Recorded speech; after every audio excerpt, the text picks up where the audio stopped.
There might have been thousands of people waiting for Nick Saban to arrive in Tuscaloosa when he first took the Alabama job in 2007. But following an early season loss to Louisiana Monroe in his first year, one gas station employee did not think the legendary coach would find much success. I'm sure you are aware that things did not go according to plan in Saban's first season at Alabama. There were certainly doubters, especially with the way things had played out under the former regime before Saban left the Miami Dolphins to resurrect the Bama football program. Could the national championship-winning coach at LSU do the same thing in Tuscaloosa? In 2007, Alabama was set to face Louisiana Monroe in what should have been a cupcake game for the Tide. The Las Vegas books had Nick Saban's team as a 24-point favorite, and fans were looking for a first-half cushion so they could head back to the tailgates to finish off the day. I still remember it vividly, growing up in the state and working in local sports talk radio.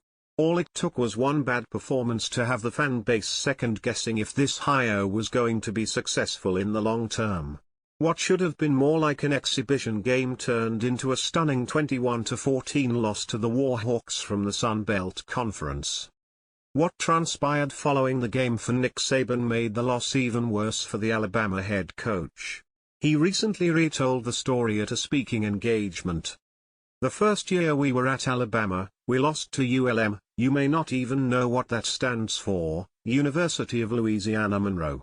It was the most humiliating defeat maybe of my entire coaching career. Think we have 5 guys suspended by the NCAA, 3 more suspended for disciplinary reasons. We played horrible in the game.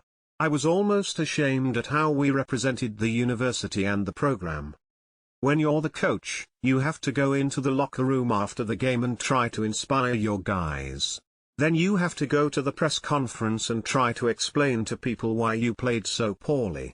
Then you have to go to the recruiting room and explain to them that it's not going to be this way in the future. So, following the loss, explaining himself, hearing from recruits and the media, while the fans are demoralized, Nick Saban decided it was time to head on home. But there was just one problem: his gas tank was empty, which led to one of the funnier interactions in Alabama history. I get in my car to drive home and I don't have any gas in the car, Nick Saban recalled to a laughing audience. So now I gotta stop at a self-serve, put some gas in the car. I used to wear my LSU national championship ring, so I go to pay the guy and the guy says, "What's that ring?" I said, "Well, it's a national championship ring from LSU and we're gonna do the same thing here at Alabama." The guy looks at me and said, "We'll never do it as long as that Nick Saban is the coach."